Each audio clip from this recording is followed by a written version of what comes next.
Ahora sí que sí. A ver, siempre decimos lo mismo. No, pero es que esta vez hemos esta vez desaparecido. de las veces que hemos dicho, hemos vuelto. Faltábamos 2 semanas, pero ahora ¿qué ha pasado? Madre mía, cada vez que ¿Qué no volvemos ha aquí, pasado? te lo juro, cada vez que estamos 2-3 semanas sin hacer programa, a mí me da susto. Porque pienso que porque algo malo ha pasado. Es que en verdad tampoco hace tanto tiempo que no hacíamos programa. No, pero ha pasado como tiempo, yo lo ¿verdad? echaba de menos. ¿Y sabes lo en que lo notaba? Que empezaba, las conversaciones que tenía con la gente con la que no me llevo demasiado, empezaban a ser un poco entrevistas. Yo lo noté el otro día cuando te vi hablando solo. ¿Cuándo fue eso? Te vi hablando solo y dije, creo que echa de menos tener un podcast. ¿Ese cuándo fue? No me acuerdo. Estábamos en la cafetería y estabas hablando solo. Y dije, punto número 1, está fatal. Punto número 2, No me acordaba hay ni que de volver a la eso. radio. No me acordaba ni de eso. Hostia.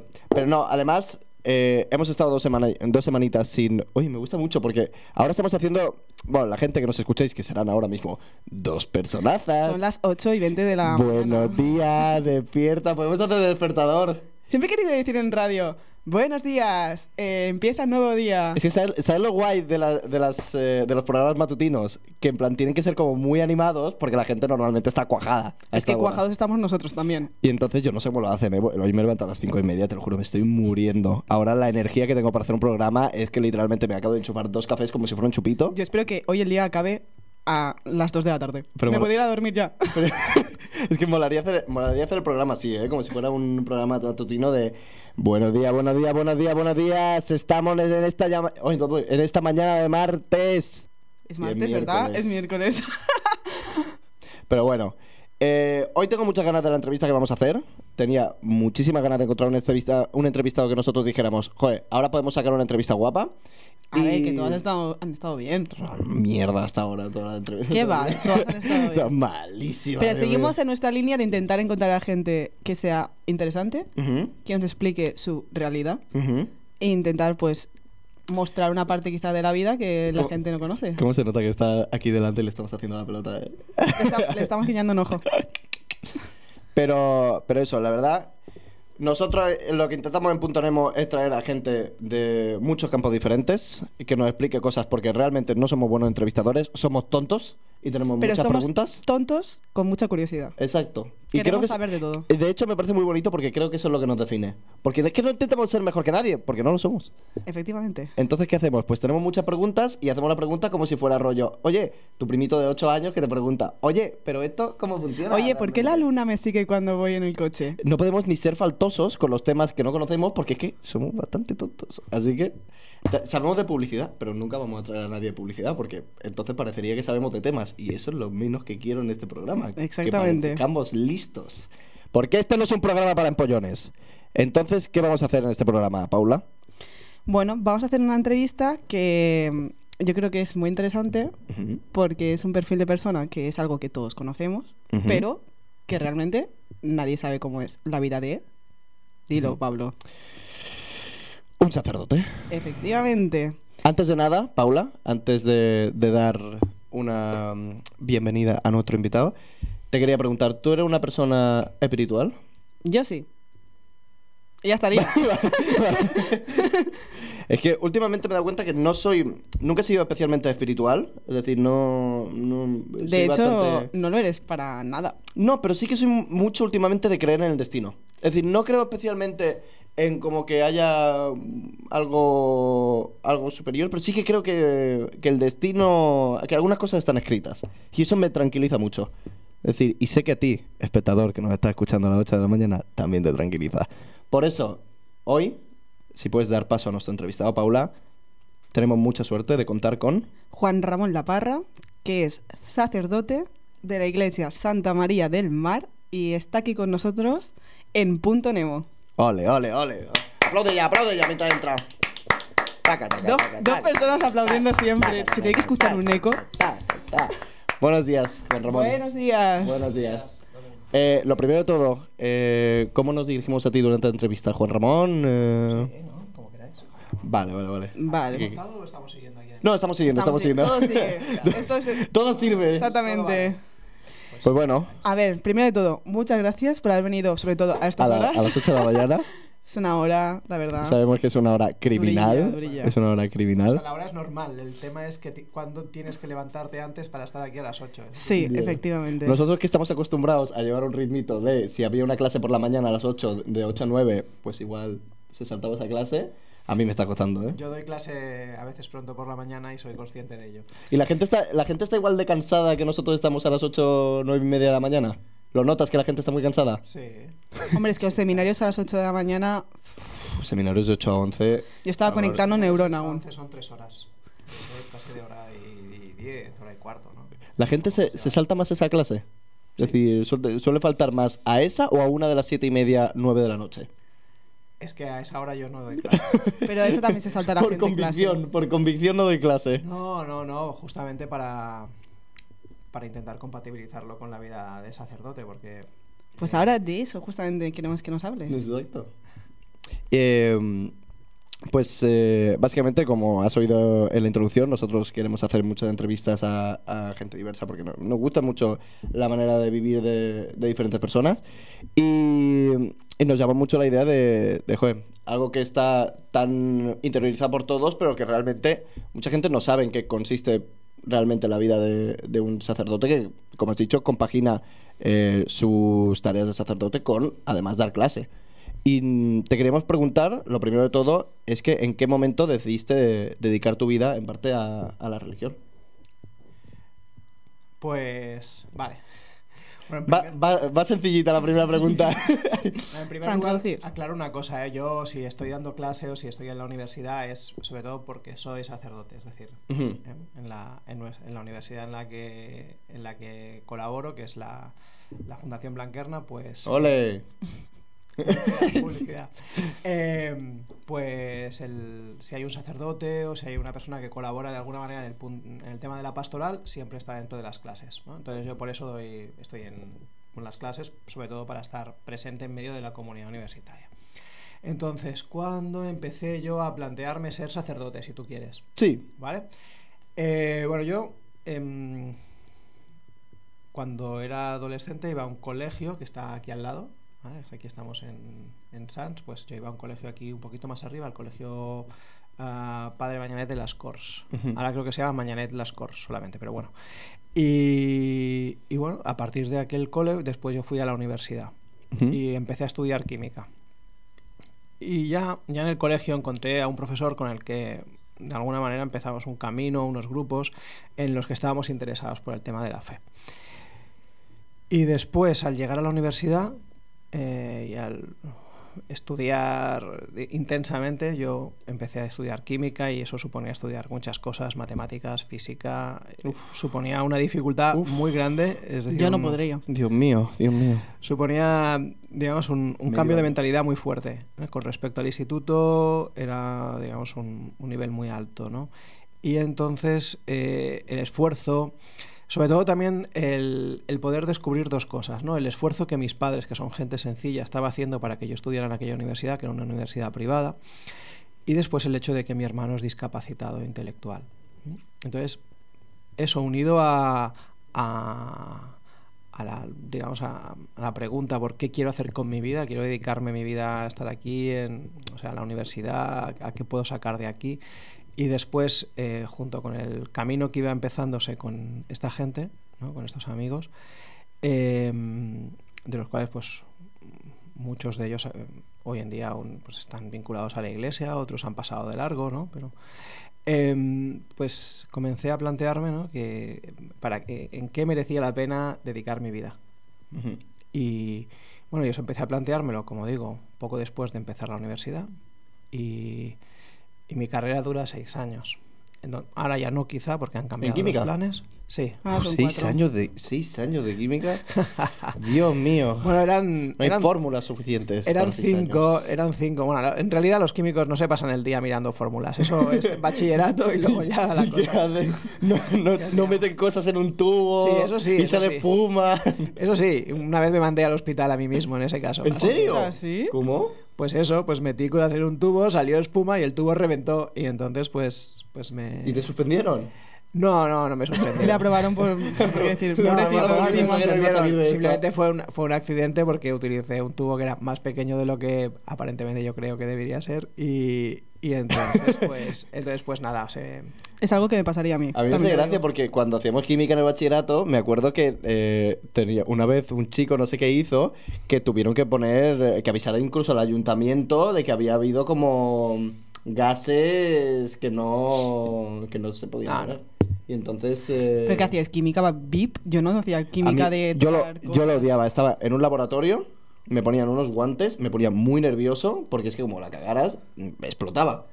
Entonces me ponían bueno, explotar. No creo que pusieran explosiones, pero como la cagaras, habían reacciones ahí. Yo no sé si es que estudiaba, creo, en un colegio un poco conflictivo, pero nosotros no nos dejaban tocar estas cosas porque yo creo que pensaron, mejor prevenir que curar. No, Piensa te que montabas esto- se montaban Breaking Bad en tu cole si te Sí. daban eso. esto que te estoy diciendo ya era en quinto y tal, y era digamos, era algo sí que es verdad que podía ser un poquito más fuerte, pero bueno, ¿Y te sigue gustando la química? sí. Es verdad que no estoy tan al día como debería, pero bueno, digamos, es un tema que en general me interesa. Y también, o sea, en general lo que hace la ciencia, estudiar ciencia, es que te pone también una exigencia pues cuando te pones delante de un tema, cuando te interesas por algo, pues intentas sacar ahí, digamos, el máximo partido de lo que puedas aprender, e intentas, bueno, pues hasta valorar las fuentes, valorar las cosas, ¿no? Una exigencia de veracidad, al menos en mi caso. Esto me parece muy interesante. Tú pues, porque ahora lo estás comentando que tú estudiaste química y ahora pues, eres sacerdote desde hace 12 años, puede ser, más o menos. Sí, el 2011. O sea, que se puede compaginar. ¿Tú crees que se puede compaginar perfectamente ser una persona de ciencia y ser una persona de fe?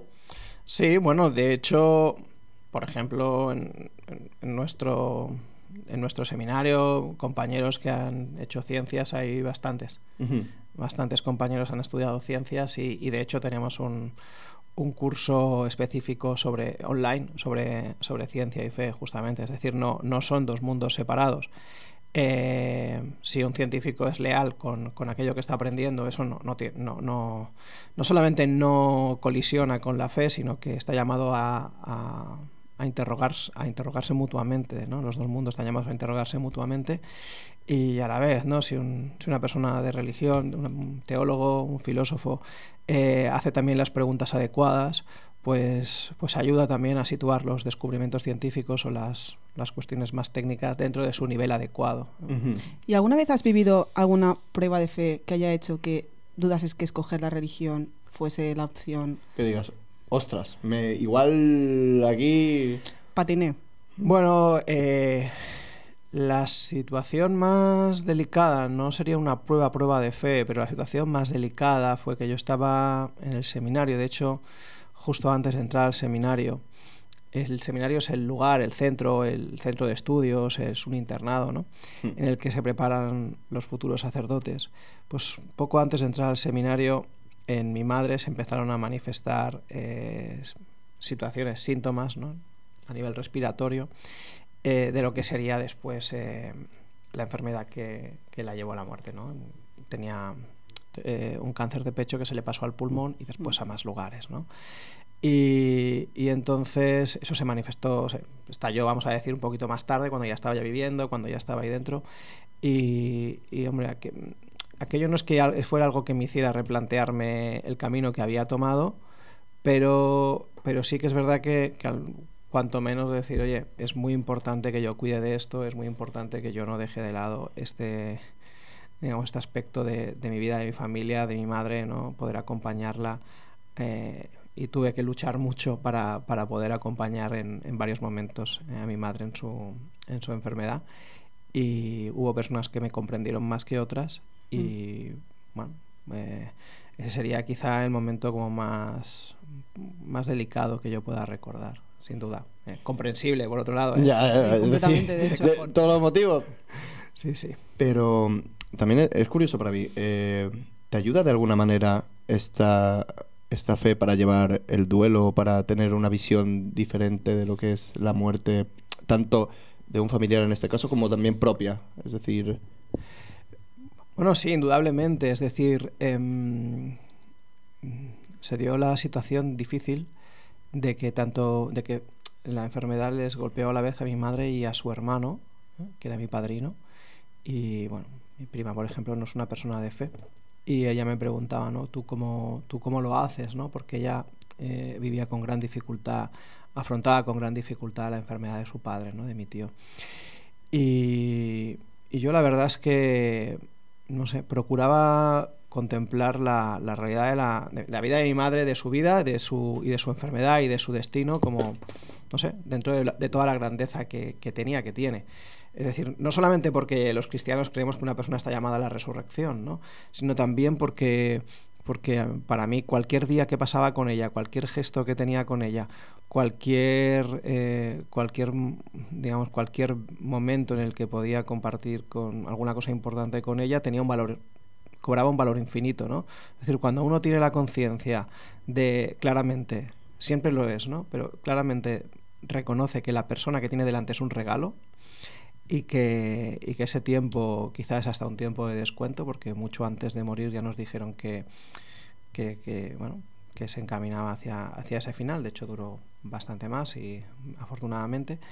Entonces, cuando tú miras a esa persona y sabes que para ti es un regalo, y que tú tienes la conciencia de que ese instante que tú estás viviendo con ella, ese momento en el que tú le dices perdóname, o en el que tú le dices mamá, te quiero, tiene un valor infinito y que no debe ser callado, yo creo que eso es un punto fundamental, ¿no? Es decir, como todo puede cobrar una intensidad, y como uno puede reconocer mil cosas, ¿no? que tu madre ha hecho, y puedes acompañarla también en ese mismo dolor. Mi madre murió en paz, en general, salvo por la preocupación, ¿no? Indudablemente, como he dicho, de tener un hijo discapacitado. Pues cualquier persona que tiene un hijo discapacitado vive siempre pendiente por la pregunta del futuro, de qué va a ser de este niño, qué va a ser de esta persona, ¿no?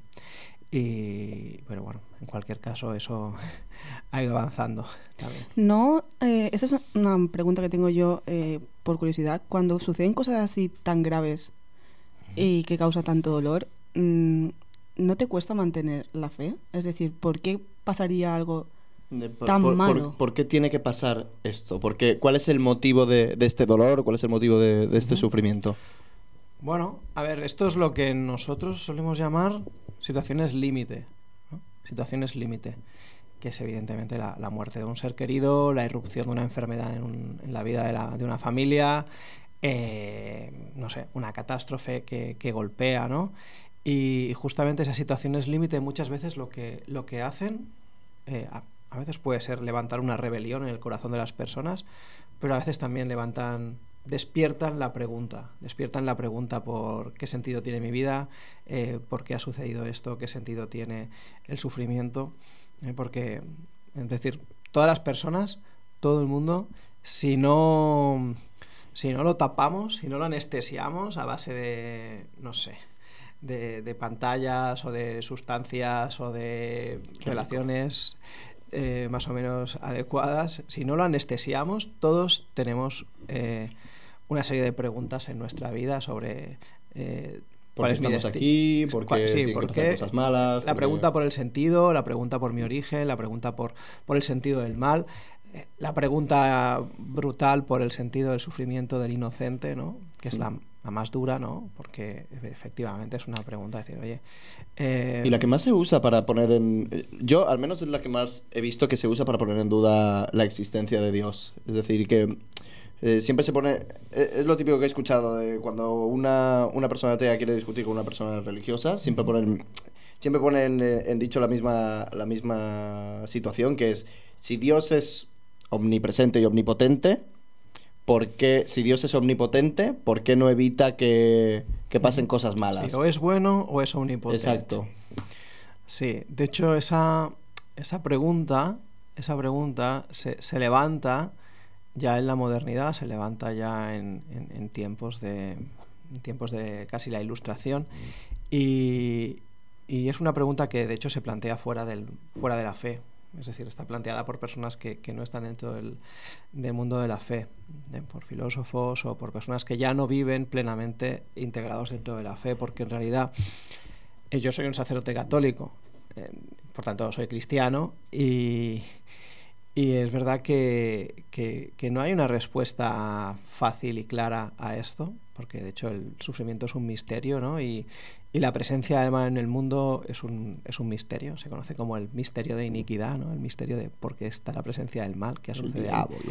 Y entonces, pero es verdad que los cristianos creemos que Dios ha venido a compartir con nosotros ese camino, ¿no? Que Jesucristo, que es Dios que se ha hecho hombre, esa es la clave del cristianismo. Jesucristo es Dios que se ha hecho hombre, que ha venido a compartir con nosotros el sufrimiento, y de hecho los cristianos creemos en un Dios que está pues qué ganas, sufriendo. La verdad. Qué ganas, qué ganitas. Bueno, quiero decir, entiendo que es un tema ahí, pero es verdad que no es un tema que huyamos de él, ¿no? Sino que la respuesta muchas veces ante esa dificultad, ante el sufrimiento, etcétera,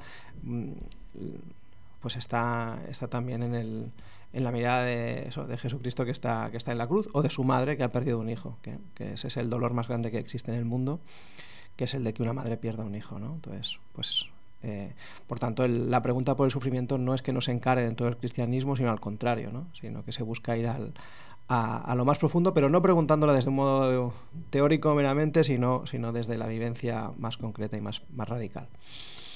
También puede ser que la idea de que exista el cielo te haga pensar que, bueno, el sufrimiento ocurre, pero luego te llevarán a un sitio mejor y más bonito.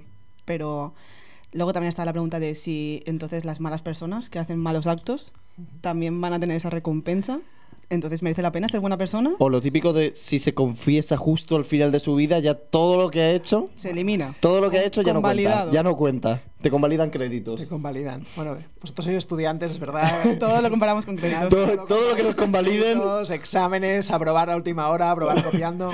Vas a revisión. Copiar es pecado. Vas a revisión, parece que no va a ir al cielo, pero luego le dices, oye, por favor, que en el último momento sí que me porte bien, y entonces dices, va, te apruebo. Mira, la Biblia es un libro que se va escribiendo a lo largo de miles de años, ¿no? Y de hecho, justamente, ¿no? ¿Quién la escribió? Bueno, muchas personas a lo largo de siglos, pero movidas por Dios, ¿no? Pero no. Es decir, no es Dios que coge al final son personas. Sino son autores humanos, ¿no? Pero inspirados, decimos en teología, decimos inspirados, ¿no? Y entonces justamente esa pregunta va apareciendo, ¿no? Es decir, los primeros textos del mundo judío dicen a los buenos les irá bien en la vida, y a los malos, los injustos, los que no hacen bien, les irá mal, ¿no? No estoy de acuerdo, No, porque luego a los malos les va muy bien. Luego la gente mala. Entonces, como te estoy diciendo que la cosa tiene siglos de recorrido, ahí hay un momento en que se dan cuenta de que la cosa no funciona así. No, se han equivocado. Y evidentemente la peor persona que conoces es multimillonaria, George. Entonces evidentemente, ¿no? Se plantea justamente decir, oye, ¿cómo puede ser que Dios permita esto? Y aparecen incluso relatos como el libro de Job, de un hombre bueno al que le pasan cosas muy malas, ¿no? Para intentar ponerse delante de esto. Pero es verdad que el planteamiento de la vida eterna muchas veces aparece a lo largo de la historia de la fe judía como el grito ante la injusticia de decir, no puede ser que este tipo que es tan malo viva tan bien, o sea, al final le vaya todo tan bien. Y yo que estoy siendo tan bueno, soy tan desgraciado. Me pasa especialmente. Pues eso es por tanto, es un tema que se ha planteado, como digo, a lo largo de la historia. La ventaja de tener una historia, podemos decir así, milenaria, es que la mayoría de las preguntas alguien las ha puesto encima de la mesa. Es que yo el otro día lo leía, que al final yo entiendo que la Biblia no se tiene que tomar todo al pie de la letra. En plan, yo es lo que entiendo, porque tú lees la Biblia. Yo he empezado a leerla un poquito, porque tenía una... ¿Nunca has leído? ¿Tú no has hecho la comunión? Creo que... No, la comunión no. Hice el bautizo. Bueno, me hicieron... Es que en la comunión se lee la Biblia. Sí. No pude decidir... No estaba ahí presente para decir mi opinión. Pero yo empecé a leer un poquito la Biblia para informarme, porque tenía una asignatura que era religión. Bueno, yo no la hice, tenía prácticas. Cultura religiosa.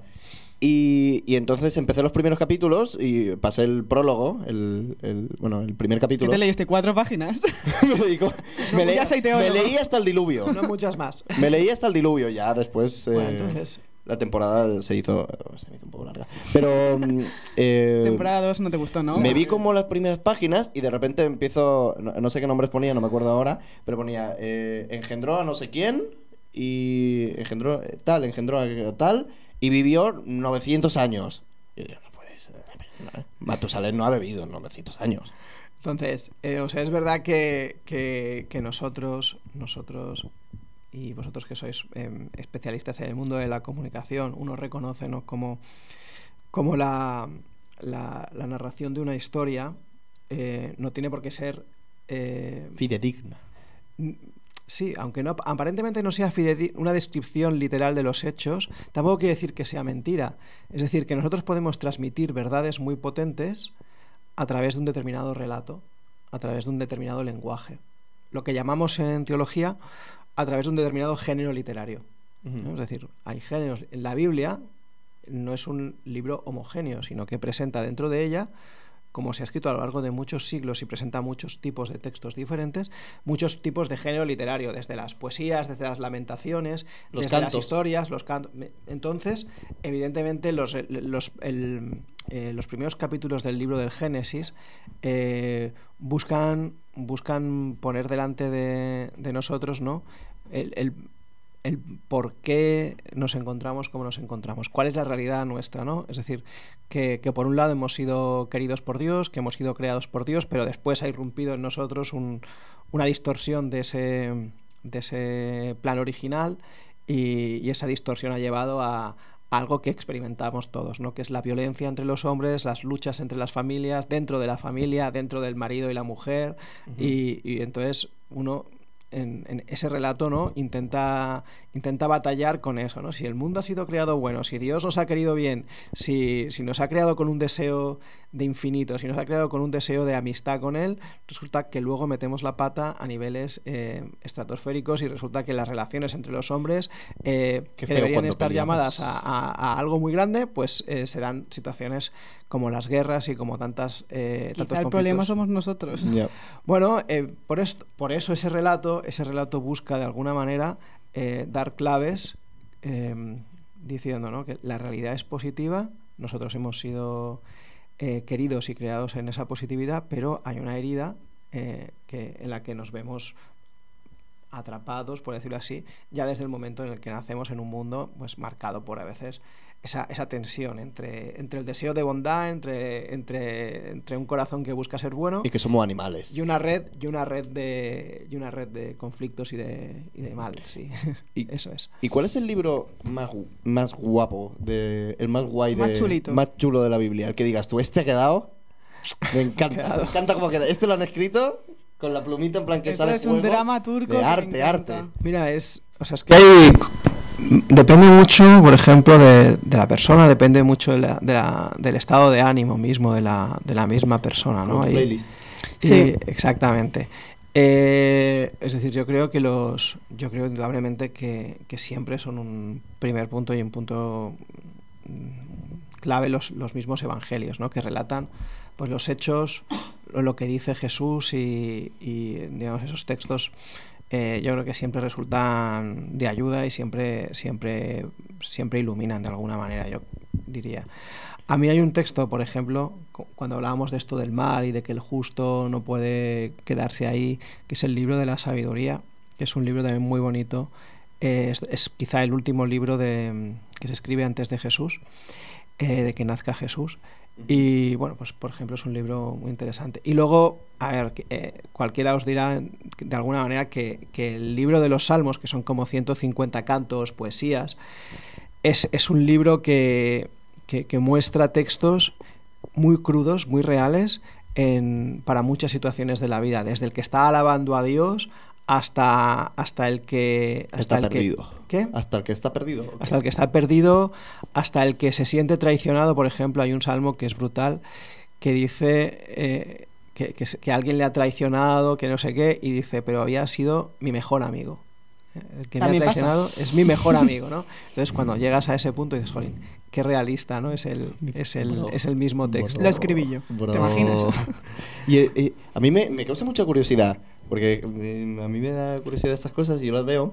¿El libro del Apocalipsis? El libro del Apocalipsis contiene una serie de imágenes, contiene una serie de relatos, contiene una serie de acontecimientos que pertenecen a una forma de hablar que era propia de los siglos en los que se escribió. Es decir, había un tipo de libros, un género literario, que es el género literario apocalíptico, es decir, con visiones, con acontecimientos Mi favorito también tengo que decir. Pero no dice realmente va a caer un meteorito y... O sea, es decir, globalmente se entiende hoy en día que no busca describir literalmente lo que correspondería al fin del mundo, pero sí que da claves para ver la dificultad de vivir en medio del mundo, en medio de la persecución. Piensa que el libro del Apocalipsis se escribe en medio de la persecución por parte de los romanos. Que el mood en el que se escribió no era muy positivo.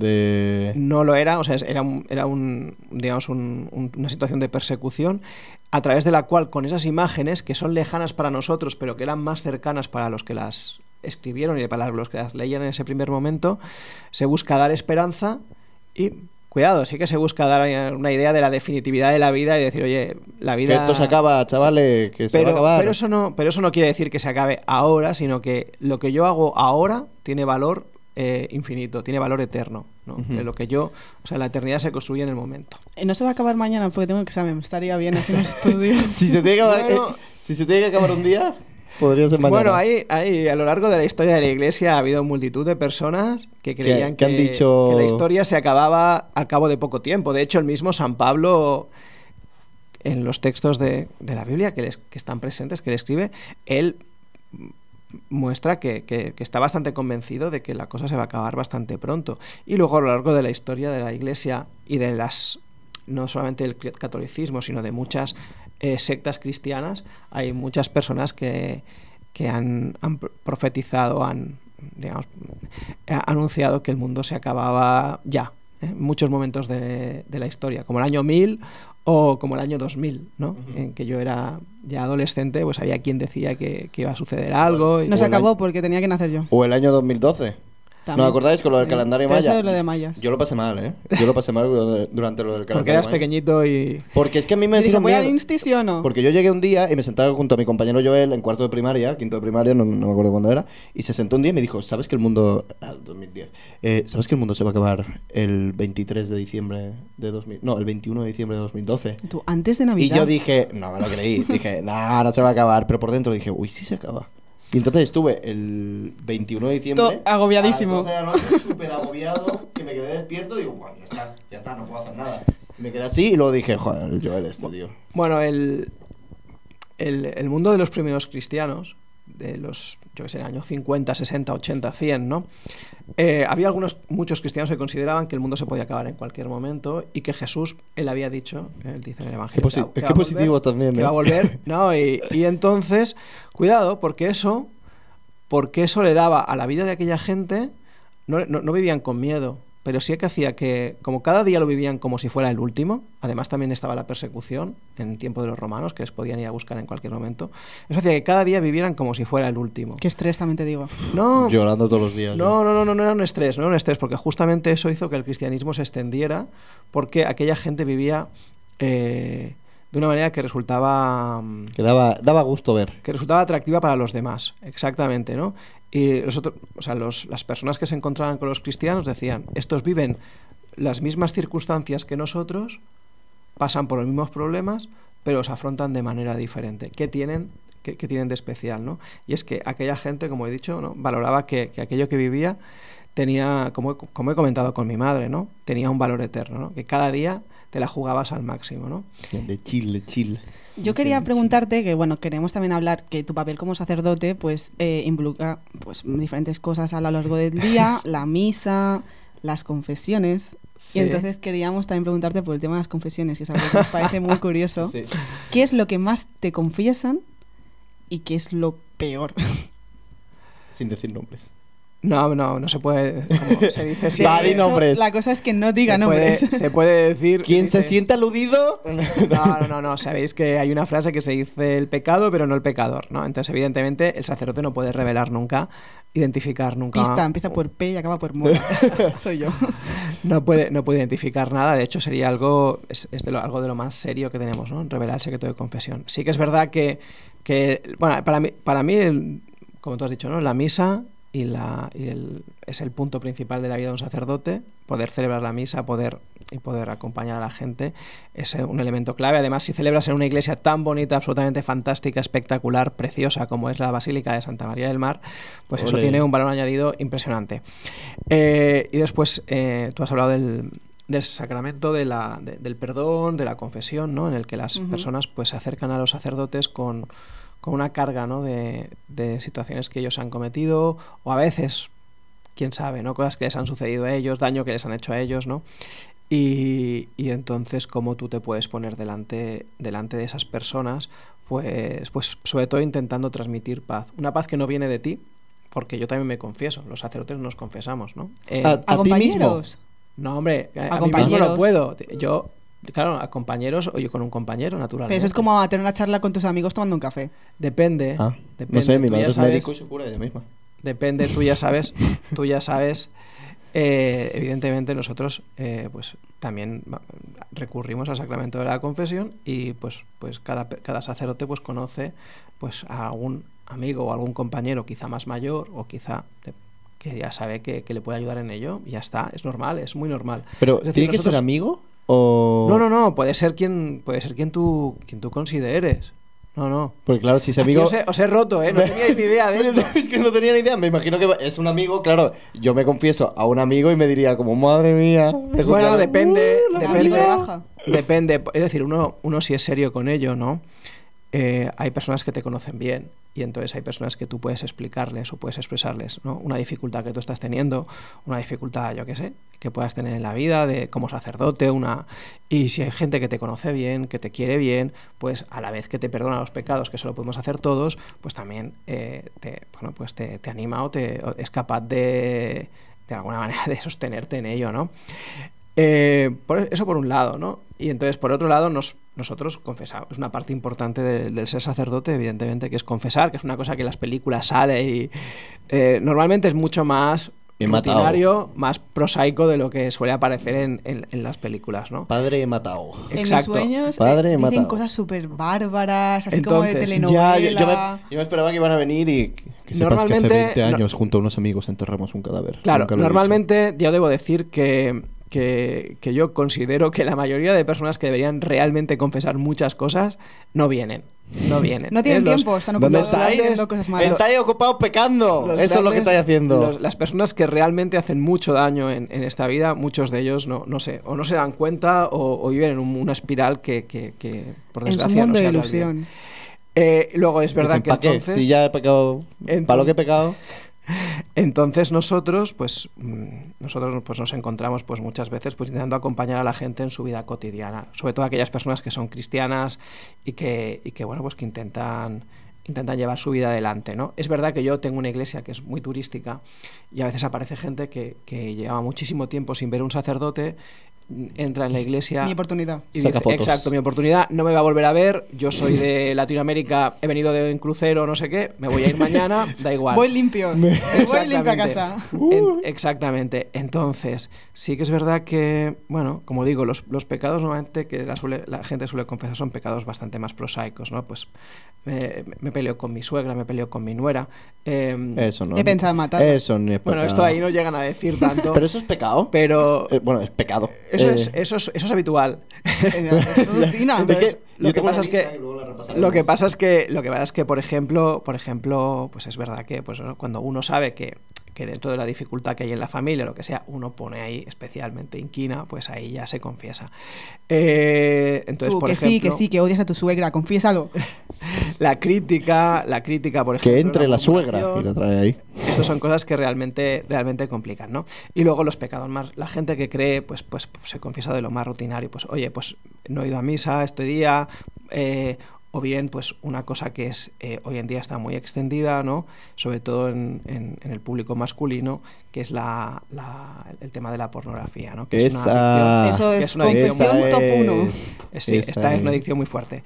Entonces eso es un punto fundamental, ¿no? Que ocupa mucho, ¿no? Pues intentar animar a la gente y animar Cochinos, que sois unos cochinos, hombre. Pablo, intentar animar a la gente dentro de esa cuestión, ¿no? Y sobre todo distinguir, hay una cosa muy importante que hay que distinguir bien, o ayudar a distinguir entre lo que es un pecado, porque un pecado es algo que tú puedes decidir no hacer, y una adicción, ¿no? Entonces una adicción ya por naturaleza es algo que te arrastra, ¿no? Y entonces hay que acompañar en ello y es un punto delicado, ¿no? En este tema y en otros temas, ¿no? Ayudar a distinguir entre pecado y adicción. Entonces, si tú ves pornografía días sueltos, es un pecado, pero si lo ves cada día de forma es decir, normalmente la cosa es una cosa que buena no es, ¿no? Porque por mil historias, todos conocemos que no trata de la mejor manera a la mujer, digamos, es una industria que deshumaniza, es una industria, digamos, que se nutre de lo más sórdido de las personas, pero evidentemente, ¿no? Si una persona puedo elegir no entrar, puedo elegir, como se dice, de no consumir, evidentemente entramos en el terreno del pecado, ¿no? Aunque, como digo, es un tema que es más adictivo incluso que la cocaína, ¿vale? Está estudiado que es más adictivo incluso que la cocaína, mucho más accesible, mucho más... Hombre, es que directamente desde el móvil... Claro, es decir, es accesible, es gratuito, además está muy aceptado, es decir, tú ves a una persona que está metiéndose una raya y, hombre, te quedas así, pero tú tienes un amigo que te dice que tiene, no sé, que tiene este tema o que de vez en cuando... ¿Cuál ves? ¿No? Y tampoco es una cosa que la gente se escandalice, ¿no? Pero realmente se está convirtiendo en una pandemia, una dificultad grande, y además es algo que va generando una mentalidad que especialmente pues a los muchachos más jóvenes pues les hace mucho más difícil establecer relaciones verdaderas, bueno, ¿no? Y ¿no? que estás sobreestimulado completamente. Es algo que no se asemeja con la realidad, y entonces tú tienes un sobreestímulo efectivamente de sensación que es como una montaña rusa, pero en un tema tan privado como es la sexualidad de cada uno. Sí, al final... sí, bueno, efectivamente se puede dar el caso de que un marido pues le cueste pueda tener dificultades en su propio matrimonio, efectivamente, porque pues su mujer no es su vida, y su mujer no es ese mundo, ¿no? Es una persona normal. No. Por tanto, sí, sucede. ¿Se te suelen confesar mucho de cosas así? ¿De relaciones de pareja? Un poco, suele ser un poco, pero bueno, cada uno desde su perspectiva. Sí, puede ser. Es una cosa que se suelen confesar bastante. Cuando me has preguntado qué es quizá de lo más complicado que me toca confesar, sí, ¿no? Justamente porque estoy en un sitio en el que la gente no me vuelve a ver, ¿no? Hay un tema que deja un pozo de dolor verdaderamente grande en la persona que le ha sucedido, ¿no? Que es el tema del aborto, ¿eh? Entonces, esto sí que es algo que evidentemente la gente, aún incluso después de muchos años, naturalmente, ¿no? De hecho, lo acabo de decir antes, ¿no? Que la muerte de un hijo para una madre es, digamos, lo más fuerte, ¿no?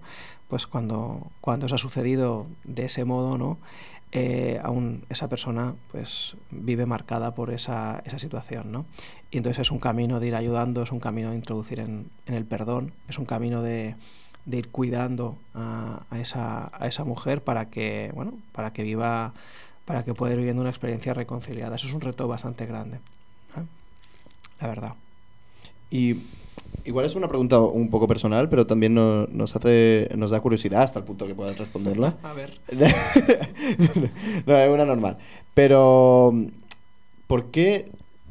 Es que no sé hasta qué punto, porque no sabemos nada, ya lo hemos dicho, no tenemos ni idea del tema, pero ¿por qué deben guardar, tanto las monjas como los sacerdotes, como la gente que dedica su vida a la fe, tiene que guardar este celibato? Celibato, castidad, bien. Bueno, a ver, depende, es decir, quiero decir. Hay personas que se consagran completamente a la vida religiosa, y son pues los monjes, las monjas, los frailes o las religiosas, ¿no? Que pueden ser de vida también activa, como colegios, hospitales, ¿no? Y esas personas hacen votos de pobreza, castidad y de obediencia. Y esas personas se entregan completamente a Dios en una vida generalmente comunitaria, algunos también en una vida más individual, más solitaria, pero bueno, nunca individual del todo, pero sí en una modalidad más individual, pero generalmente es en una forma comunitaria, ¿no? La vivencia de esos votos de pobreza, castidad y obediencia. Eso por un lado, ¿no? Son los monjes, monjas, frailes, ¿no? Ujú. En mi caso, yo soy un sacerdote diocesano, un sacerdote que se llama secular. Entonces, en la iglesia romana, en otras formas de iglesia, en otras iglesias no están así. En la iglesia romana los sacerdotes todos, de rito latino, todos estamos llamados a ser célibes, es decir, que hacemos una promesa de no casarnos en el momento en el que somos ordenados. Ujú. Entonces, no es exactamente lo mismo que la vida religiosa, que aquellas personas que en un monasterio o en un convento, ¿no? Pues viven en comunidad viviendo esos votos, pero indudablemente en la práctica, pues cuando uno hace promesa de celibato, implica que también está llamado a vivir pues esa castidad, que no es, en el caso de un sacerdote, no es ni porque la sexualidad o la vida de familia o de matrimonio sea mala, eso es absurdo, porque si no, no tendría sentido el crecimiento de la sociedad, el crecimiento de la iglesia, el matrimonio, yo no casaría, ¿no? Porque si fuera algo malo, ¿para qué voy a casar, no? Por tanto, en absoluto es algo malo, ni el matrimonio, ni la sexualidad, ni la relación. ¿Pero las relaciones sexuales son un pecado? Espera un momento. Entonces, no necesariamente, evidentemente. Y tampoco lo hacemos, tampoco el tema del celibato se propone porque sea más práctico simplemente. Es decir, porque tengas más tiempo para dedicarte a la parroquia o a la pastoral o a la universidad, ¿no? Ujú.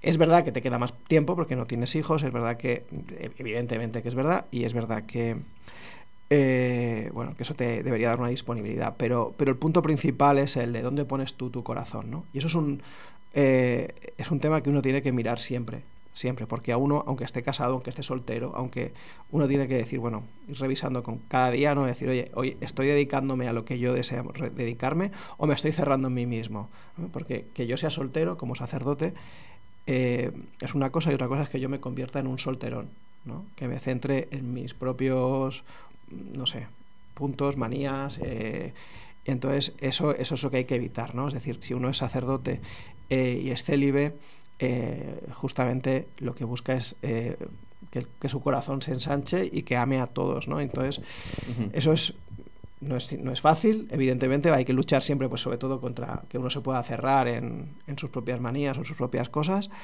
y por tanto eso es un punto importante, ¿no? Y además en un mundo como es el de hoy en día, en el que eso no es comprendido, ¿no? Antiguamente, quizá no había sacerdotes, aunque no fueran sacerdotes, en muchas familias sucedía, en la mía, pues había personas que se habían quedado solteras por el motivo que fuera, y eso no suponía un grave problema, ¿no?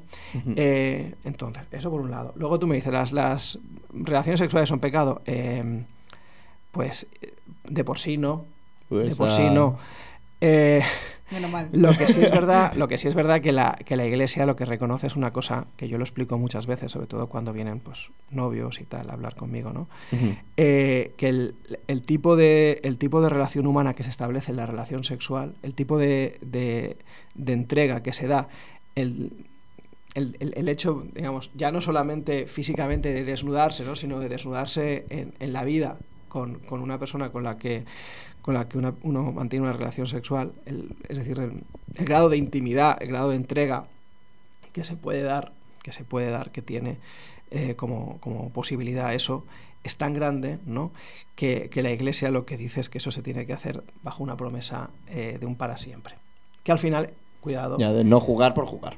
Bueno, y que al final, cuidado, que el para siempre, aunque nosotros sabemos que es duro, aunque sabemos que es difícil, aunque miles de familias están llenas de divorcios y de situaciones, el para siempre es algo que está marcado aquí en el corazón, a fuego, el para siempre. Aunque seamos una estrella de cine que se ha casado 5 veces, el para siempre como que parece que reverbera ahí, ¿no? Entonces, por tanto, una relación sexual, como digo, de por sí no es pecado, pero es verdad que si no se vive adecuadamente, justamente hace sufrir muchísimo a las personas, ¿no? Y justamente por la entrega tan fuerte que existe y pensemos, ¿no? Pues no sé, una pareja joven que por lo que sea, pues dice, bueno, pues llegan a este punto, porque hoy en día todo conduce a eso, y eso se rompe por el motivo que sea, y esas dos personas perciben un desgarro brutal por lo que se han entregado el uno al otro y por cómo eso se ha roto y por cómo aquello, pues justamente se vivió de una manera que podía haber sido más grande, ¿no?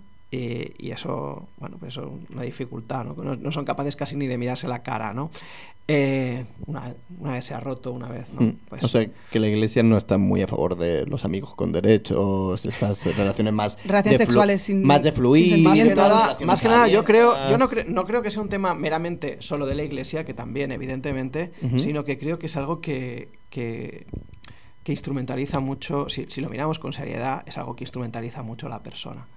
Es decir, que la cosifica mucho, ¿no? Cosifica mucho al otro y conviertes al otro pues en un trozo de carne, digamos, y lo reduces enormemente, ¿no? Yo creo que la Iglesia llama, ya sé que es una palabra muy pasada de moda, la castidad no como, cuidado, no como una continencia total para todos, ¿no? Para los sacerdotes sí, pero para uno que está en el matrimonio, pues no. Pero sí que está llamado a tratar a su mujer. También uno en el matrimonio puede cosificar a su mujer, ¿no? Por tanto, la castidad que se vive de manera distinta según el estado de vida que cada uno lleve, ¿no? Pero, o sea, como digo, que la Iglesia no está no demoniza las relaciones sexuales. Eso sí, en un mundo hipersexualizado como el nuestro, sí que bueno, pues sí que denuncia, ¿no? Justamente cómo eso puede ser una forma de control, de reducción de la persona, y de esclavismo y de esclavitud radicalmente, ¿no? Yeah. Por no decir ya hablar de mundos ya más sórdidos como el de la prostitución o tal, pero bueno, que es un mundo, una forma de esclavitud pues que puede ser muy grande, ¿no? Y de cosificación. O sea que si tú tienes una pareja desde hace 6 años, es súper serio, has conocido a sus padres, has ido a cenar ya como 20 veces a la Tagliatella. Y dices, está muy consolidado. Esto está muy consolidado. Tienes un cepillo de dientes en su casa. Te ha dejado un pijama en su casa. Zapatillas de estar por casa. Es que no te ha puesto los cuernos nunca. Que no responde con fueguito en Instagram a nadie. Ya 6 años. No os habéis casado, pero porque no ha dado tiempo. Porque no ha dado tiempo. Porque no quieres. Dinero. O porque no quiere. O porque no te apetece. Cuidado, por dinero. O sea, aquí el trámite de un matrimonio se puede hacer en... Ya, pero si la lo va a hacer... después... Ya, si lo va a hacer... luego se puede hacer una fiesta de super acción de gracias después, no pasa nada. Es decir, cuanto más expectativas estéticas y de fiesta pones sobre tu propia boda, más se aleja y más se complica, cuidado. Pero eso, que estás en una relación súper cerrada. Aún así, aunque no te hayas casado, lo mejor sería, o lo que recomienda la Iglesia es, no os acostéis, no tengáis relaciones sexuales. Sí. Aunque le digas, eres el amor de mi vida. Sí, entonces, evidentemente, vamos a ver, naturalmente, eso sí sucede, es decir, la respuesta es sí, la Iglesia recomienda eso. Evidentemente, si eso sucede, aunque esté, aunque esté más allá de lo que la Iglesia pide o propone, ¿vale? Pero es radicalmente diferente a un encuentro furtivo, claro, cosificante, es tu chiquis-triquis a través de una aplicación, ¿sabes? O lo que sea, o a través de vete tú a saber qué. La Iglesia no apoya Tinder. Pero Punto Nemo podría ser patrocinado por Tinder, así que... Es decir, cuidado, la Iglesia ni apoya ni deja de apoyar. Es decir, Tinder, entiendo, evidentemente jamás he entrado, ¿no? Pero entiendo que es una aplicación en la que la gente se conoce y hay quien tiene un objetivo u otro. Yo he casado una pareja Que se muy seria, que se conocieron por Tinder, justamente. Pero en Alemania, quiero decir que a lo mejor es un mundo... El bueno, Tinder de sí, España... Alemania ya El Tinder de está. España es mucho peor. y por tanto En la jungla, va a machetazos ahí. Sí, entonces claro, es... pero... Hombre, imagino también que casar a esas personas que tienen hijos. Sí, claro. Ese hijo se ha tenido A ver, fuera del matrimonio. Un momento, a ver, Y el niño lo debe saber. Una cosa es, naturalmente, Yo, ¿no? por Una ejemplo. cosa es lo que uno propone como el ideal, y luego yo me acerco a la gente en la situación en la que está. O sea, y no vas restregando por la cara constantemente que Este niño tendría que haber Claro, salido después. Es que yo soy fuera. Evidentemente, yo estoy- tú recoges, o sea, tú te acercas a la gente de la misma manera que Dios a mí se me acerca como yo estoy y en mis propias dificultades y debilidades. Yo me acerco a la gente en su vida, en su vida concreta, en la vida que tiene y en la vida que... Y entonces, evidentemente, En pues las tú te circunstancias. pones delante de esto, pues a cada persona te pones delante de ellos, cuidando de la historia de cada uno y acogiendo. Y eso es muy bonito. Y eso es muy bonito. O sea, es muy bonito cuando... Y sobre todo cuando hay gente que ha tenido, por ejemplo, pues un momento de conversión, un momento de cambio espiritual, y entonces dices, ostras, tengo que ver cómo ubico mi vida, tengo que ver qué sucede, ¿no? Eso es algo que sí que pasa. Y acompañar a la gente, ¿no? A ir descubriendo qué es lo principal, qué es lo secundario, a ir acompañando dentro de esas situaciones que no son blancas ni negras, sino que hay, digamos, la lucha de la vida de la gente. Pues eso también es apasionante, ¿no? Como sacerdote, ¿no? Acompañar a la gente que sufre, acompañar a aquellos que desean vivir con más plenitud o con más luminosidad o con, digamos, con más autenticidad. Y evidentemente tú te encuentras pues que o sea, lo que no vas a hacer es decir, bueno, tú ahora solucionas esto y esto, y hasta que no Y hayas luego solucionado esto, vienes. Que yo tu drama, yo tu telenovela no la voy a escuchar. Al contrario, ¿no? O sea, el Papa Francisco dice... A mí no me vengas con Dice que la tonterías. Iglesia es como un hospital de campaña que está ahí en medio de la guerra y que se acerca ahí a uno u otro que están heridos en el campo y que los va cuidando, ¿no?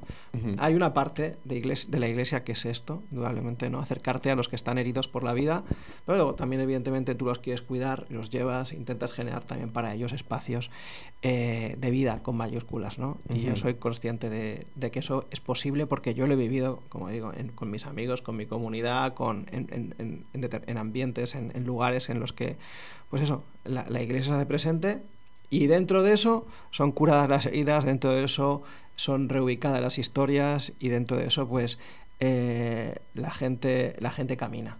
La gente camina, que ese es el punto principal, caminar. Ya hemos hablado un poco de esto, pero bueno, me ha quedado así la duda. Y mi duda es... digo algunos perfiles, pero bueno, todos, sacerdotes, curas, monjas, etcétera, ¿tenéis sueldo? Vamos a ver, yo también puedo hablar de lo que yo conozco, ¿no? Es decir, os he dicho, ¿no?, que los frailes y los monjes, etcétera, ellos tienen votos de pobreza, castidad y obediencia. Eso quiere decir que en el caso del sueldo, ¿no?, que ellos viven un voto de pobreza, que no quiere decir que no tengan nada, sino que todo lo que tienen pertenece a su comunidad, es comunitario, ¿no?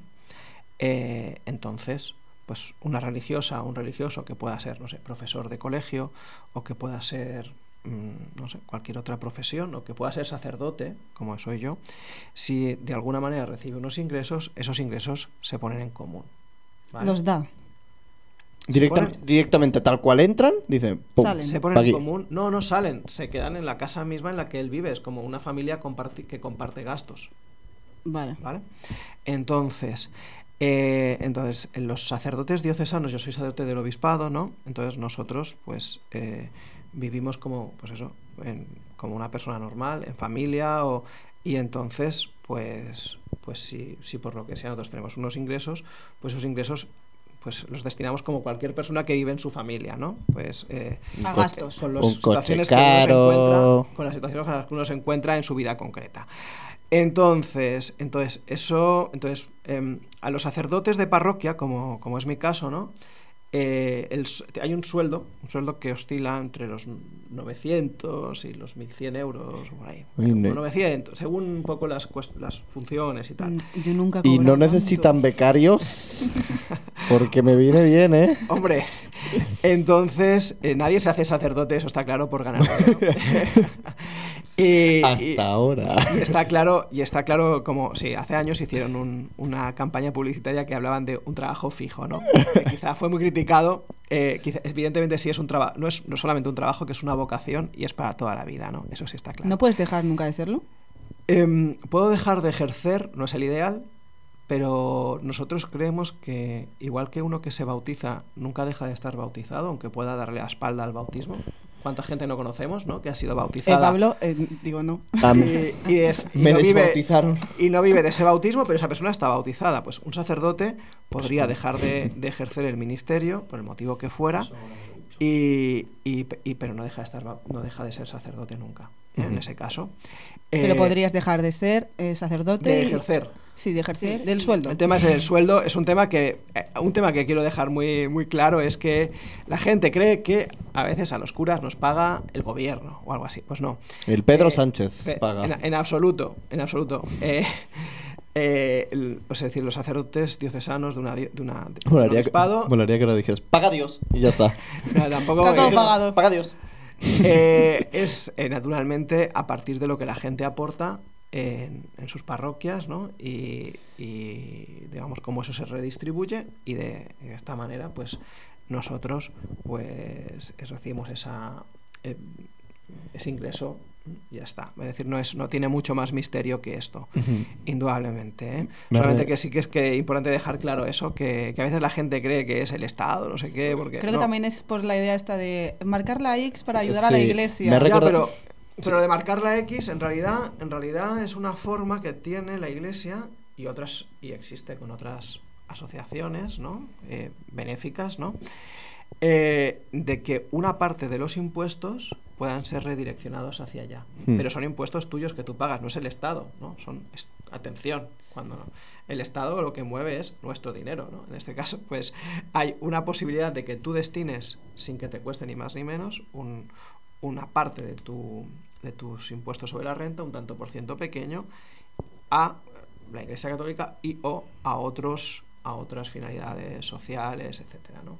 Pero el dinero, atención, no es que el Estado esté poniendo dinero, simplemente el Estado vehicula para estas organizaciones que una parte de los impuestos pequeña pues se dirija para allá. Me he recordado mucho ahora que decía lo de las contribuciones, no sé si lo habéis visto, que me hace mucha gracia, el vídeo de un sacerdote de... ¿cómo se llama el pueblo? Valdepeño, no me acuerdo. Valdepeña existe, pero no sé. ¿Valdepeña puede ser? Pues sí, creo que era Valdepeña.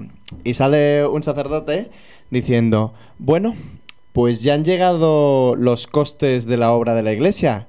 ¿Queréis saber? Y les hace como unas pullitas de que la gente contribuye poco y me hace mucha gracia el tonito con el que lo dice todo. ¿Sabéis cuánto han costado? 1 millón de euros. ¿Y sabéis cuánto hemos puesto de la propia parroquia? 600.000 euros. Y después el gobierno y empieza a listar. ¿Cuánto queda para los demás? 80.000 euros. Y se pone, uff. Pero no es tanto, porque claro, aquí hay personas de toda la vida que vienen a la parroquia desde hace 20 años que pagan solo 6 euros. Y yo me hago el loco y les digo, ¿eras tú que me había dicho que quería subir a 10 euros? Y me dicen, no, yo estoy muy bien así. Claro, estás muy bien así. Me hace mucha gracia el vídeo. Eso es un tema. A ver, eso... Paga el premium de la parroquia. Naturalmente que para que las cosas se hagan... la gente tiene que colaborar en algunas cosas. Hombre, sin dinero va cada domingo. Sobre todo en lo que se llamaría naturalmente la España vaciada, ¿no? Es decir, no sé, pues en mi pueblo de mi padre pues hay unas ermitas y no sé qué. ¿Qué pueblo es? Se llama igual que mi apellido, se llama La Parra. ¿En serio? Y entonces, pues ahí pues la gente está ahí moviendo pues para pintarlas, para arreglarlas, no sé qué, y eso evidentemente tiene un coste y la gente lo pide y lo dice, ¿no? Pero es verdad que bueno, que para mantener, es decir, la gente cree que la iglesia tiene muchísimo dinero y sí. Y no es verdad. Pero también por las propiedades que tiene. Sí, o sea, la iglesia lo que tiene son muchísimas propiedades y una responsabilidad muy grande de mantenerlas, digamos, porque son edificios antiguos. Algunos de ellos, por ejemplo, en Cataluña, ¿no? Como es el caso de mi iglesia, ¿no? Que fueron incendiados durante la guerra o fueron casi destruidos durante la guerra, y eso supone que tienen daños graves, ¿no? Que hay que ir cuidando y que fueron reparados en la posguerra con materiales precarios, porque no había otra cosa, y que los problemas aparecen ahora al cabo de 50, 70, 80 años, ¿no? Entonces la Iglesia tiene una responsabilidad con el patrimonio, con la belleza, que yo creo que es algo muy importante, ¿no? Lo que pasa que evidentemente pues eso pues requiere de la colaboración de todos y se llega a donde se llega, ¿no? Porque si desaparece el mismo pueblo... Y luego de la gente, si se puede evitar pagar y que pague otro, eso le gusta. También creo que la figura del Papa y del Vaticano hace creer a la sociedad, porque es una imagen de mucho lujo, claro, excéntrica. tú ves Ciudad del Vaticano, entras dentro, ves Súper la basílica, bonita, ves toda la decoración, ves todo lo que hay, oro. y ahí hay indudablemente, ahí, si lo vendieras, no lo se va a vender, pero si lo vendieras, habría millones y millones y millones. Y entonces, claro, la gente se queda con eso y dices, ¿para qué necesita la iglesia de 1.5 euros? Sabes, está Pablo, la mítica frase de si vendieran todo, como sacerdote, se acabaría el hambre del mundo. Como sacerdote, cuando te toca sentarte en una mesa con unos amigos, que aparece un amigo nuevo de unos amigos, no sé qué, esa pregunta... Esta es la mítica. Esa pregunta. Sí. ¿Y por qué no os casáis? ¿Y por qué el dinero del Vaticano? El dinero del Vaticano, ¿por qué no? ¿Por qué no repartís? Y con palta. Entonces hay un punto también, o sea, es decir, bueno, en realidad la Iglesia, aunque parezca mentira, es muy, muy autónoma en sus instituciones. Son muchas instituciones pequeñas, ¿no? Y por tanto, la diócesis de Barcelona es una cosa, el Vaticano esta es otra, por decirlo así. Todo lo que suponga el arte que pueda haber allí en los museos y todo, pero es un arte que está puesto a disposición de la gente, no es un arte que está en una colección privada, no es un arte, ni siquiera San Pedro el Vaticano está cerrado, ¿no? Sino que pero está... hay una parte del Vaticano que sí que está cerrada, ¿no? Bueno, o sea, evidentemente que hay oficinas, evidentemente que hay viviendas, pero digamos que justamente, no sé, uno entra en San Pedro y bueno, pues está pasando todos los controles, ¿no? Pero bueno, está en su casa, por decirlo así, en el sentido de que esto está abierto para todos, ¿no? No es una cosa que esté que esté restringida, ¿no? Por tanto, es una pregunta que me hacen 20.000 veces, ¿no? Y que en realidad está muy alejada de mi vida, ¿eh? Que tanto una como la otra. Es decir, yo al final, como te digo, para mí los retos principales son la gente que tengo delante, los alumnos que tengo en Blanquerna, los profesores que tengo delante, o la gente que está en la parroquia, los niños que son de la catequesis, o la gente que viene, pues eso, marcada por las dificultades, ¿no? Se te escapa un poco de las manos, pero sí que es verdad que yo creo que todos hemos pensado, si Claro. vendieran aunque fuera una figurita... Sí, para una estatuilla. Y luego, pues... Bueno, no sé cómo, realmente no sé si eso funciona, cómo funciona, pero es verdad que hay un punto de cuidado del patrimonio, y creo que lo importante del patrimonio es cómo ponerlo realmente al alcance de la gente, y de esta manera que se pueda ver, visitar, ¿no? Y yo creo que eso se intenta en la medida de lo posible, también aquí. Yo quiero hacer una pregunta, va un poco más alejada de lo que estábamos hablando, pero me voy a poner serio porque esta pregunta es seria. Sí. Yo tengo mucha curiosidad, no tanto de saber tu opinión respecto a este tema, pero como conocedor más del tema en general, nosotros queríamos saber en qué es realmente el Opus Dei. Es decir, no la opinión, sino... No, que lo definas, literalmente no tengo ni idea de lo que consiste, porque no sabemos qué es. Sí, a ver, evidentemente es una institución dentro de la Iglesia. Yo ni pertenezco a ella ni me he educado en ello. Pero, digamos, es una institución, una forma de vida, ¿no? Fundada pues hace pues más o menos unos 100 años, ¿no? Por un sacerdote. Escribá, ¿no? Sí, José María Escrivá de Balaguer. Hoy en día San José María, ¿no? Se considera santo dentro de la Iglesia. Y él pues intenta fundar un modo de vida marcado por lo que él llama la santificación de la vida diaria, ¿no? Es decir, que todas las personas, especialmente aunque no fueran curas o frailes o monjas, o todas personas, laicos, familias, ¿no? Pudieran estar como un camino de acercarse más a Dios. Quizá una forma curiosa pero comprensible de entenderlo es como un tipo de rutina de entrenamiento, ¿no? Él, o sea, plantea unos pasos, unos caminos, unas vías, ¿no? para vivir la fe con más intensidad, y eso pues marcan una característica, ¿no? Y entonces pues se genera una institución en la que pues hay toda una serie de personas y de ahí nacen colegios, universidades, editoriales y a partir de ahí pues nacen también pues personalidades pues en distintos campos, ¿no? De la medicina, la política o no sé, o la vida cotidiana dentro de la sociedad, ¿no? Entonces, bueno, como digo, es una modalidad, es lo que es. Quizá ellos no lo definirían así, y si estuviera aquí una persona que pertenece al Opus Dei no lo definiría así, pero ¿Quién lo habrá? sería un tipo de carisma, una forma, es decir, en la Iglesia hay diferentes carismas, es decir, que en las necesidades del momento, en el siglo, en la Edad Media, en la Edad Moderna, en el siglo XIX, van apareciendo respuestas para poder vivir la fe en la situación presente, ¿no? Ya sea en medio del mundo feudal, ya sea luego en medio del Renacimiento, ya sea, no sé, en medio del mundo obrero de la Revolución Industrial, ¿no? Por ejemplo, hoy es una santa que estuvo en mi parroquia, ¿no? Porque es una santa catalana de Barcelona que se llama Santa Joaquina de Vedruna, una mujer que se casó, tuvo hijos y cuando se quedó viuda se hizo religiosa y se dedicó Hay mucho. colegios, ¿no? Tiene colegios, se dedicó mucho en el mundo del siglo XIX, de la Revolución Industrial, en el mundo obrero, en el mundo con dificultades, pues se dedicó a ofrecer instituciones que ayudasen a responder a las necesidades de aquel momento. Y como ella, muchísima gente más, ¿no? Por tanto, se van suscitando distintos carismas que buscan responder a los problemas del momento, ¿no? Y totalmente válidos, ¿no?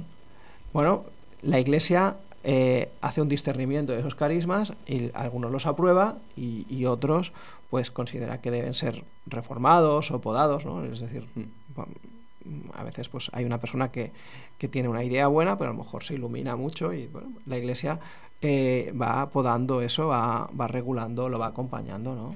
Vale. Y también quería preguntarte, como personas jóvenes, para quien nos oiga así, estamos chiquitos, Pablo y yo, ¿por qué...? Yo más chiquito que tú. Shh, cállate, no me llames vieja ahora. No, Pablo es que es más pequeñito. Sí. Literalmente. ¿Es más alta Paula que yo? Posiblemente sí, no sé, a lo mejor lo parece. Yo creo que lo parece. No, pero bueno, lo soy. Bueno, sigue con la pregunta, por favor. Por favor, este no es el tema. De hecho, creo que es el tema más importante, pero bueno, hago la pregunta. ¿Por qué crees que los jóvenes hoy en día son... Como Pablo especialmente. ¿Por qué crees que los jóvenes hoy en día son menos creyentes? ¿Qué crees que debería hacer la Iglesia para acercarse a ellos? Esa pregunta realmente es para nosotros muchas veces la pregunta. Es decir, la pregunta. Indudablemente la sociedad hoy en día es menos creyente que hace unos años, sobre todo en Occidente. Menos creyente, al menos menos creyente en una religiosidad institucional establecida, ¿no? Como podía ser la Iglesia católica, en este caso, ¿no? Cuidado que todas las personas de algún modo son espirituales y todas las personas de algún modo necesitan creer en algo. Si una persona no cree en una religión, al final acaba creyendo en otras cosas, ¿no? Como yo qué sé, otros dioses pequeñitos, yo siempre lo digo, ¿no? Como la política, el dinero, la belleza, o realidades, el éxito, ¿no? Hay muchas cosas, ¿no? Pablo cree en ganar. Por ejemplo, el éxito es... Entonces, genial, es verdad que hay una... Es verdad que esa pregunta es una pregunta fundamental para nosotros hoy, es una pregunta que nos interpela dentro de la Iglesia, ¿no? Para mí hay un punto, ¿no? Es decir, si a mí la vida de la fe me ha transformado mi propia vida, ¿no? Yo creo que eso también es algo bueno para los otros, ¿no? Evidentemente que ¿cuáles son las modalidades? Pues hay, como podéis imaginar, dentro de la Iglesia hay 1000 propuestas, unos que hablan de propuestas más rompedoras, más vinculadas a, yo qué sé, como al coaching americano, ahí, no sé, de la eficiencia de las empresas, otras más de acompañar desde la dificultad o desde las situaciones límite como las que os he hablado, otras vinculadas al mundo de la educación, otras... entonces, bueno, nos encontramos con que realmente, bueno, pues eso es un reto en el presente, ¿no? Es decir, aunque yo creo que la fe es para todos, pues sí es verdad que es un misterio que hoy en día estamos más impermeables a que eso... Yo es que me encuentro que sí que hay bastantes personas a mi alrededor y personas que conozco y tal que me dicen que son espirituales, pero la gente, de verdad, que no cree en la institución de la Iglesia. La gente está muy desencantada con la institución. Dice, claro, es totalmente lo mismo. Yo creo que hay un ente superior, yo creo que existe un Dios, o me aferro que hay una religión y yo tengo este sentimiento de, joder, existe un Dios. Pero no creo en la institución de la Iglesia para nada, o no me representa. También creo que haya habido tantos conflictos alrededor de la institución durante la historia, de problemáticas, de muchos temas, sí. Y que hace que la gente no vamos no a entrar demasiado, pero hombre, tú estarás seguro que, por ejemplo, muchos jóvenes lo relacionan con pues, los casos de abusos que ha habido dentro de la Iglesia y que han sido tan sonados, y entonces mucha gente se ha quedado con esa mala imagen de esto engloba a todo, cuando realmente, joder, siempre hay... no pueden pagar justos por pecadores, nunca mejor dicho. Bueno, ¿Has visto? O sea, evidentemente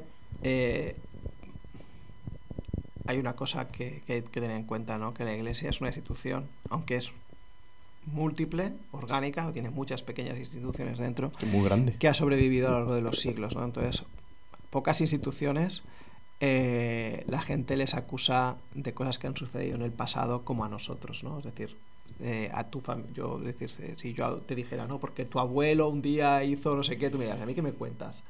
Mi abuelo no, pero mi bisabuelo que tiene cada historia. La Champions de Franco del Madrid. Entonces, claro, entonces es verdad que en la Iglesia todo el mundo se siente, ¿no? Con la necesidad como de pedir que diga, que pida perdón, no sé qué. Bueno, entonces hay situaciones realmente ahí, dices, bueno, que no son tan simples a veces de discernir, ¿no? Entonces, evidentemente, el tema de los abusos es una lacra, y para los primeros que es una lacra es para las personas que formamos parte de la bueno, evidentemente, sí, indudablemente para el primero que es una lacra, para la víctima, eso es, no, indudablemente, esto es claro que sí, o sea, faltaría más, ¿no? Pero quiero decir, después de ello, ¿no? Aquellas personas que no han cometido ningún tipo de abuso y que se ven dentro de esa mirada, pues se encuentran, digamos, también por eso como en gran dificultad, ¿no? Es decir, que lo grave en la Iglesia quizá no es el número en España, diría, el número de casos, que un caso es demasiado, un caso es demasiado, sino lo grave es que han sido cometidos por personas que estaban llamadas a llevarlo mejor a la gente. Claro, es un poco... yo creo que es la contradicción. Lo que duele especialmente es como este sentimiento de hipocresía, ¿no? De una persona que, lo que tú nos has contado, que al final es tu labor de acompañar, de ser un soporte para la gente en tiempos de necesidad, de dar una parte espiritual a la gente, y que luego esto lo tergiverse de esta manera es quizá lo que más le duele a la gente. Esto es algo que es muy doloroso y entonces, bueno, pues evidentemente hay que establecer caminos y procesos de sanación y de evitar que eso... No es fácil, evidentemente, porque son situaciones patológicas, son situaciones perversas, ¿no? Y igual que irrumpe la corrupción, igual que irrumpen otras cosas, irrumpen ese tipo de situaciones perversas, pero hay que intentar establecer los modos en los que esto, pues evidentemente no se pueda repetir, ¿no? Pero es verdad que es algo que vosotros sois muy jóvenes y ha irrumpido en la mentalidad de la gente en los últimos 20 años, 25 años, ¿eh? No es algo que cuando yo tenía 10 años estuviera como establecido que fuera, hubiera salido tanto a la luz, ¿no? Ha salido a la luz mucho con respecto a la Iglesia. Es verdad que... Bueno, y sí creo que hay muchos casos que aún no se han La mayoría dicho. de casos están dentro de la familia, la mayoría de casos están en otros ambientes, ¿no? Dentro de la Iglesia en España parece que la mayoría de casos, al menos los más flagrantes o más conocidos, han salido a la luz ahora mismo. En cualquier caso, como he dicho, ¿no? Un caso es demasiado en este sentido y evidentemente modifica la mirada. Eso, como digo, que en esos tiempos recientes, si una característica tiene es que modifica la mirada que la gente tiene sobre nosotros y modifica también nuestra forma de intentar actuar en el mundo, pues no sé, en los campamentos, las catequesis, ¿no?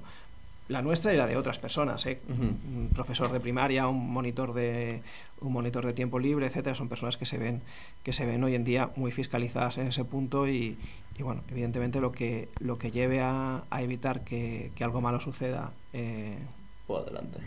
Bien está, pero es verdad que eso también puede generar una mentalidad de estar siempre previniendo y distorsiona a veces la mirada sobre la propia misión, ¿no? Entonces, como digo, ¿no? El punto más grave es eso. Hay una frase en latín que dice corruptio optimi pessima.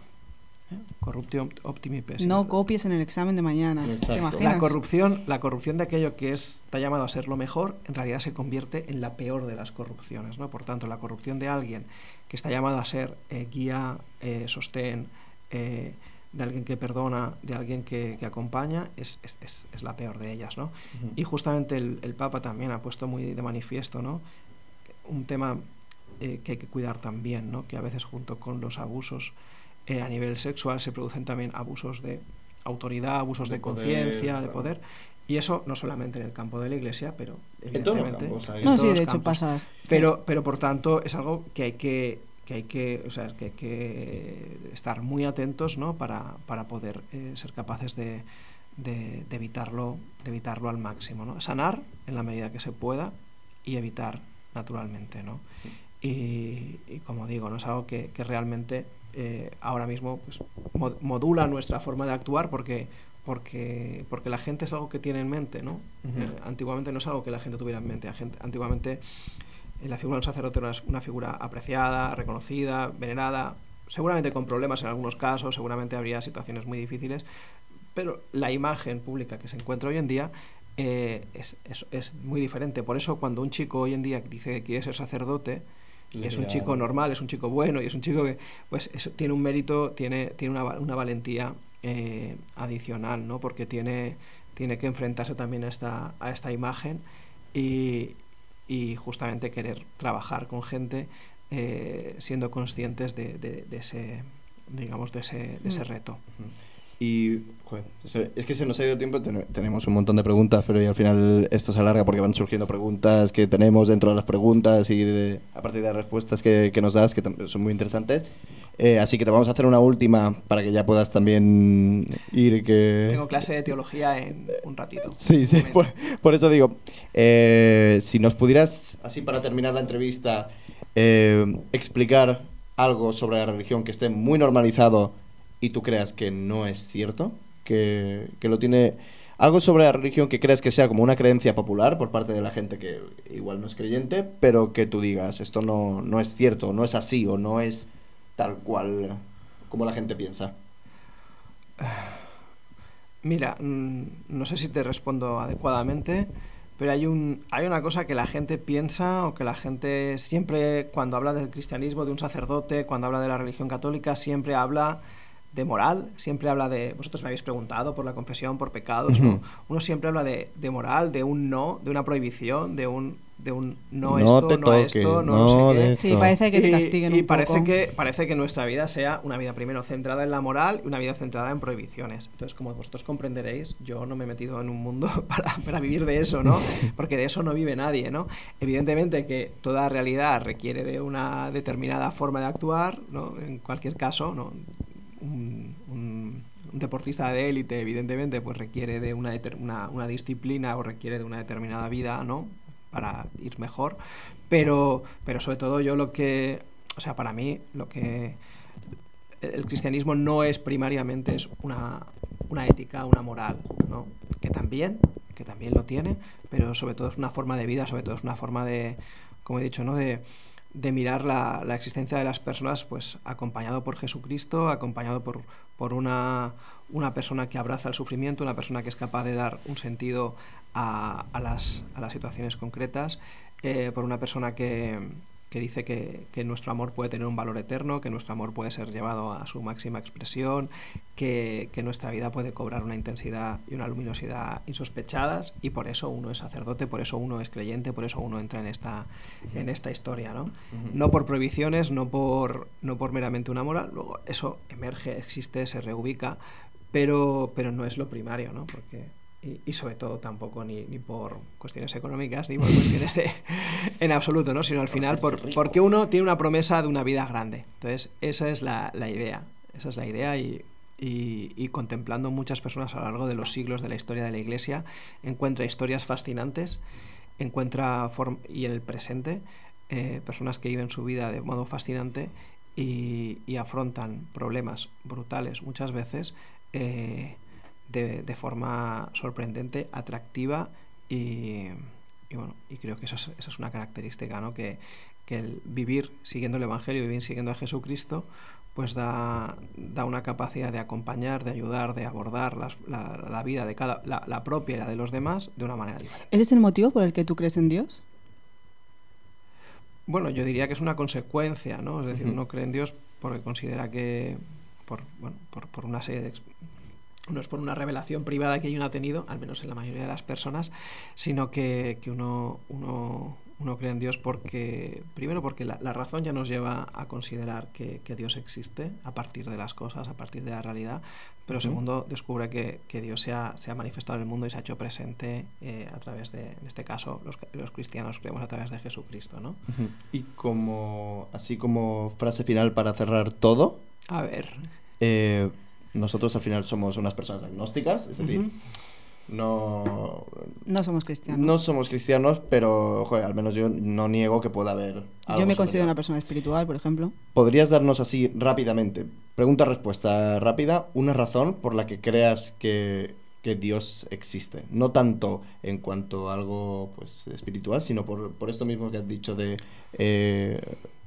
la razón, es decir... Sí, bueno, yo lo que animaría a una persona que es agnóstica, animaría a una persona que está, es en primer lugar a vivir siempre en búsqueda, porque si hay una característica del mundo presente es la anestesia de las grandes preguntas, ¿no? Entonces yo creo que aquello que hace que una persona sea creyente o sea agnóstica, su vida valga la pena, es vivir despierto, vivir buscando, vivir en la búsqueda de una respuesta, vivir en la búsqueda de algo que haga que su vida sea grande, ¿no? Entonces, cuando uno vive en búsqueda, cuando uno no censura las grandes preguntas, cuando uno ante el problema del mal, ante el problema de la injusticia que se le ha cometido, ante el problema, ante el deseo que tiene de que su amor sea un amor grande, no se conforma con cualquier sucedáneo, de cuando ante el proyecto de su vida no se conforma solamente con lo más básico o lo más común, ¿no?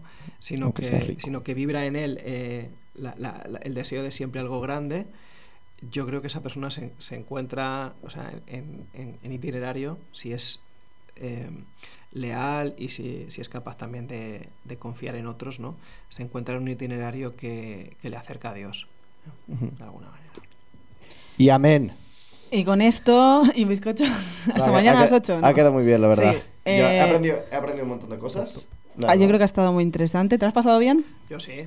Ay, siempre me gustan mucho esas entrevistas porque siempre aprendo, literalmente. Sí. Es algo más listo. Y yo creo que a final de temporada saldremos bastante más listo y sabemos ya decir... Más que nada porque tocamos temas que nunca tocamos. Sí, la verdad. Y me ha quedado... Es que han quedado un montón de preguntas, me da rabia. Pero... Y han quedado una lista de pecados que yo tenía... Esa un día nos sentamos y sí. Sí, porque hay algunas que... Hay algunas que ha cometido. Hay algunas que ha cometido gente que yo conozco muy cercana a mí que yo creo que son pecados. Pero bueno, al margen de eso, muchas gracias por venir, gracias por sacar un momentito y gracias por levantarte tan temprano. Muy bien. Y nada, pues esperemos que vaya genial. Gracias, Jordi, también por levantarte muy temprano y venir a ayudarnos. Sabemos que has estado ahí en la cabina vigilándonos, como siempre. Ha dormido 4 horas, pero está aquí, lechuga como fresco. Y nada, pues a las 2 personas que nos estarán escuchando ahora mismo, muchas gracias por estar aquí. Vendremos la semana que viene con otra entrevista el domingo, ¿puede ser? No, el domingo no. Bueno, el domingo no. No, el domingo Pablo, mentir es pecado. Este domingo no, el siguiente me refiero. Ah, vale, sí. El siguiente domingo. Y nada, pues muchas gracias a todos y volad alto. Y seguirnos en .nemo/podcast en todas las redes sociales y plataformas digitales. Exacto. Nos vemos próximamente, escucharnos. Y nada, muchas gracias. Y nos vemos aquí la semana que viene en Ona de Sans Montjuïc, la 94.6. Un besito.